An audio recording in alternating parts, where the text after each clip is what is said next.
Let's take a few deep breaths together.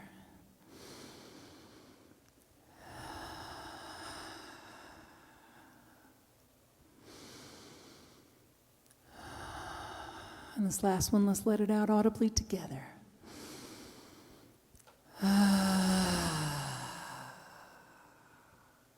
Yeah. I am that I am. That's it.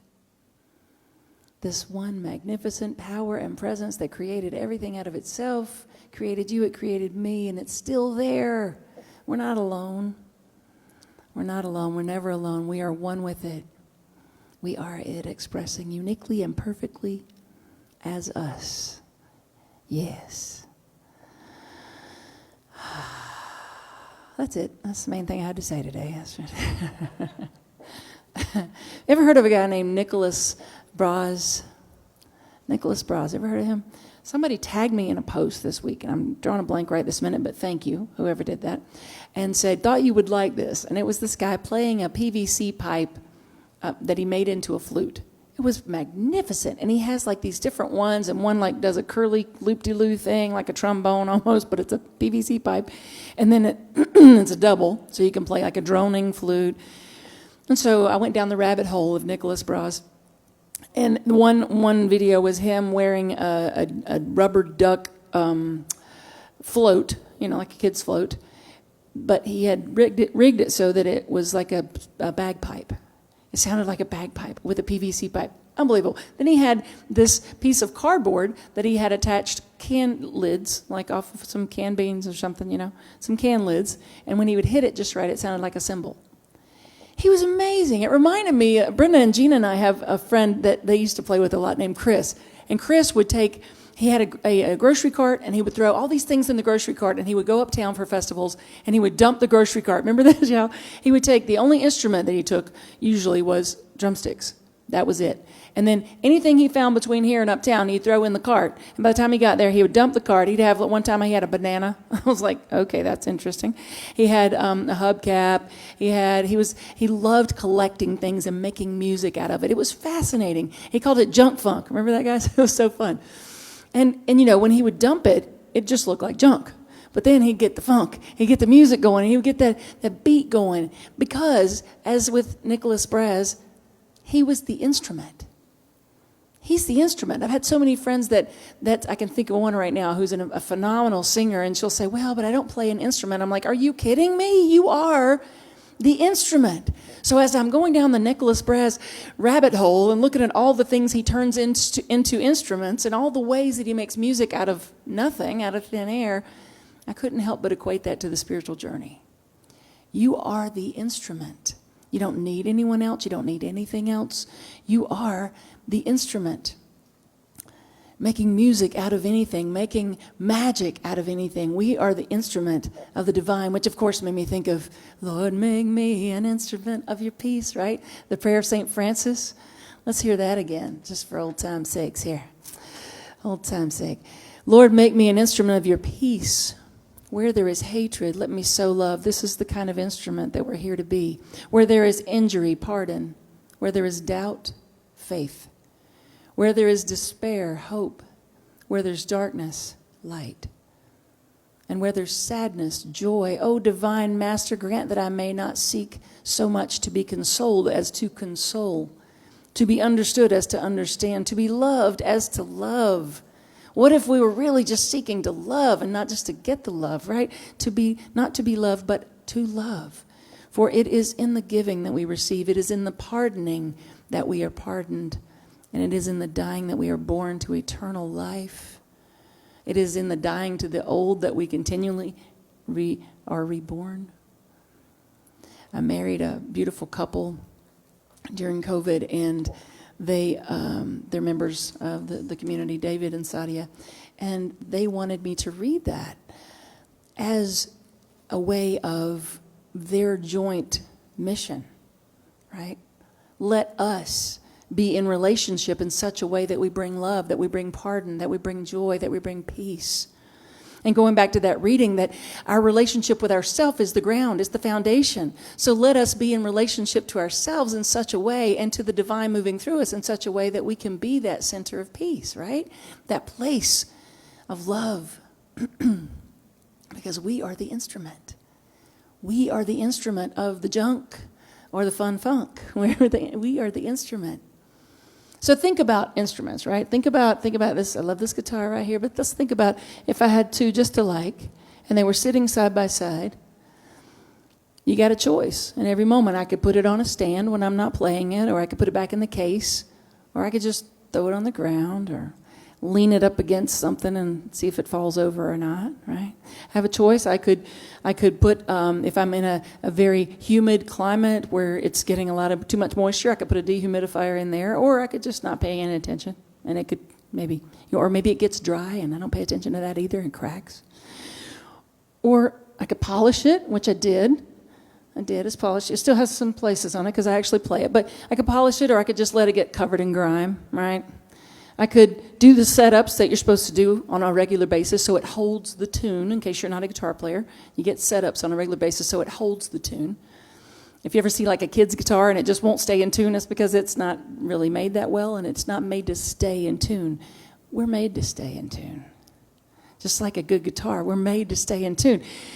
But, if you don't treat it right, if you don't play it with hands that know what they're doing and hands that care about it and hands that know the gift that it can bring, then what? It's a gunky, grime-covered, broken, not in tune instrument. Every day's a choice. Every moment's a choice. Wayne Dyer said we can either be a host to God or a hostage to our ego. We can make that choice, how we want to show up in the world. If we're going to care for our instrument, our soul, our space, our place, if we're going to care for it or not. Are we going to neglect it? Are we going to abuse it? Let someone else abuse it, right? It's so, those kids, those nieces and nephews of mine, they're so precious, and I'm so tempted to not say anything when they want to beat on it.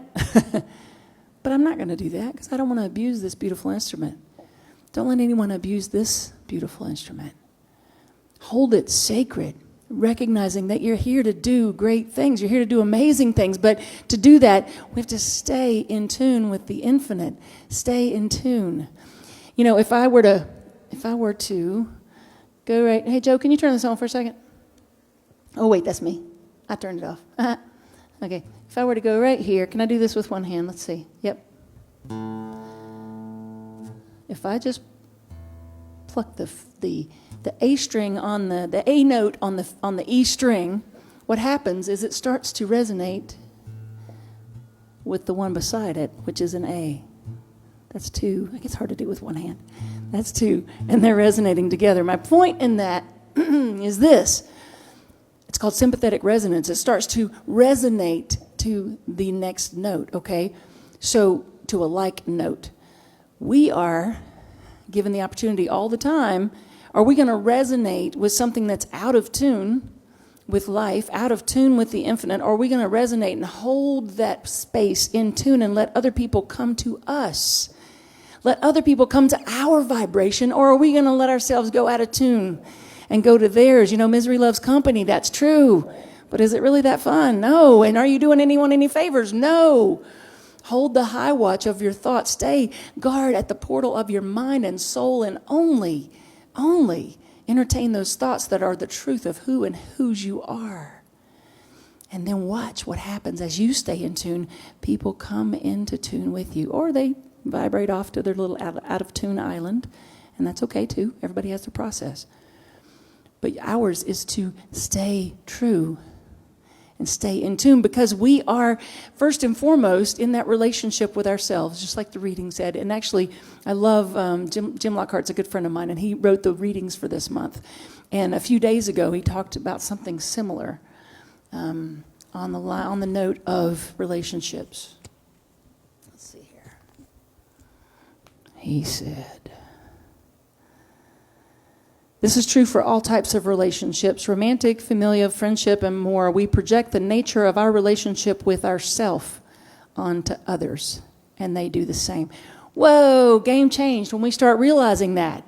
We start realizing that, and we go from, as they're talking about in class right now, we go from what Deepak Chopra calls the object referral, where we're looking out here at all the things and all the reasons why we're not right, why we're not happy, why things aren't going our way, or we can come back to self with a capital S, that capital self, where we're in tune with the infinite, and come from that place. Make that our first priority. Our first job is self-love, self-care, and understanding that we are made for a perfect purpose, and are we living it? Or are we letting ourselves go out of tune? Are we letting ourselves go to the lowest common denominator of the energy in the room? All of life is a relationship, and it starts with our relationship to ourself and to our Creator as our foundation. You know, if I leave this guitar in a cold setting, what happens, guitar players?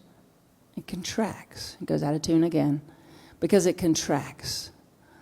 If we start feeling the pressures of life and let it harden us, make us cold, instead of warm and fuzzy for God, we too start to contract. I don't know what's going on with this frog. I'm just going to name him. This frog in my throat. But we start to contract. We start to contract and wall ourselves off from the world and from love.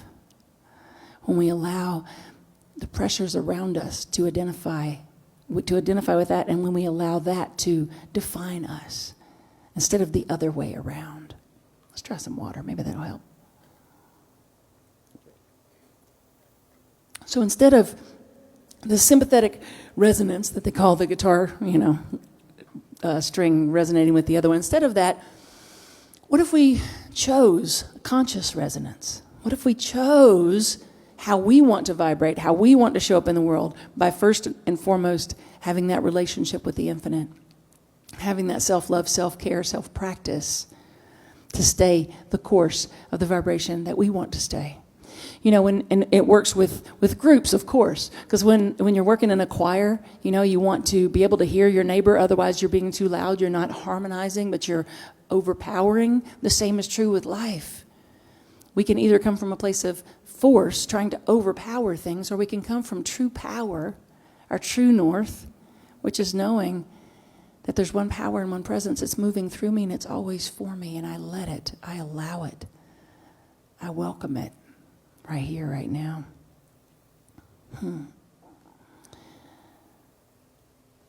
Ever heard the band, the a cappella group, Pentatonics? Oh, fascinating.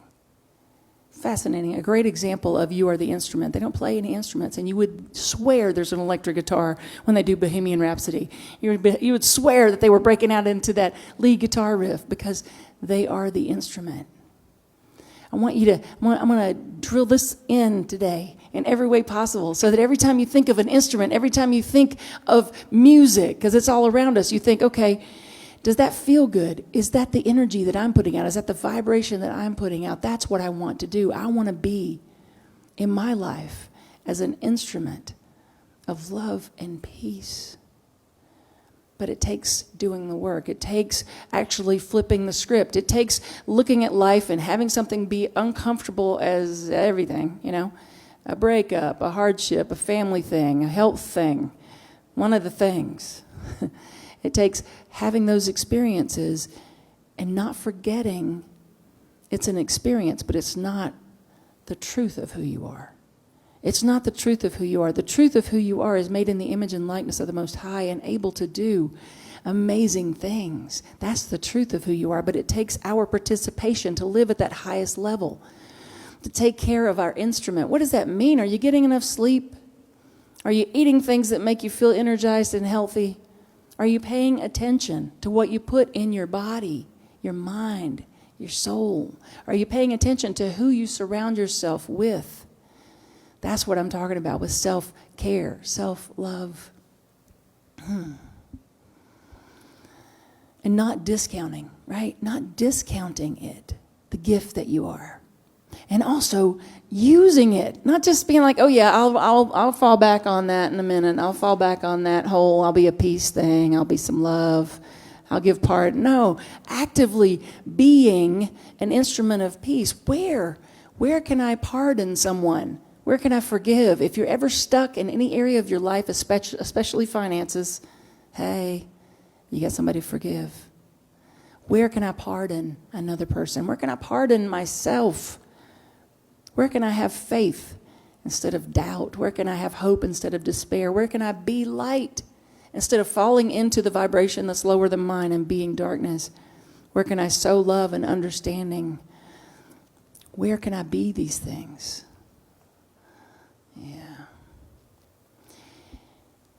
And keeping it in tune, in alignment, in that higher vibration. Think about the vibration of spirit, the vibration of God. There's no competition.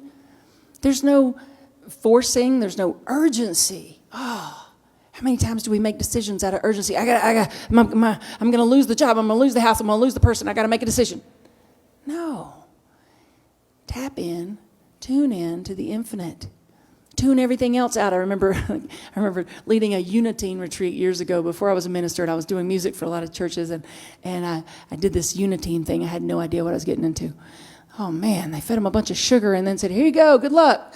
And I was wild. And so the first time I could have set my hair on fire, and I don't think they would have noticed. So the next time I was had some tools in my toolbox, and one was a song called "Shh, Be Quiet, Listen, Can You Hear It?" Because I was able to actually tell them, "Shh, be quiet," but in a singing way. It was great.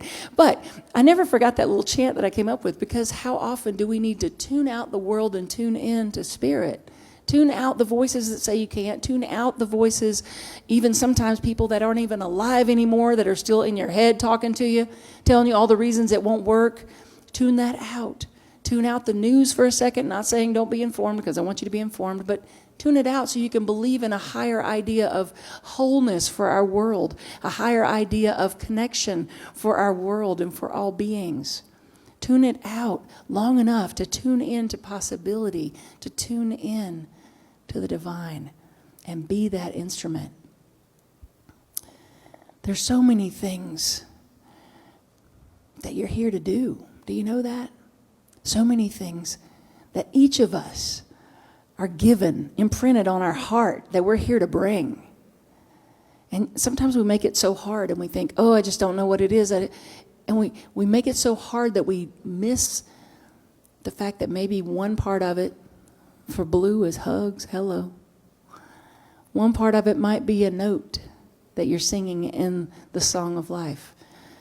It's an important part. Your presence is the most important thing, not what you do for a living, not what you drive, not where you live.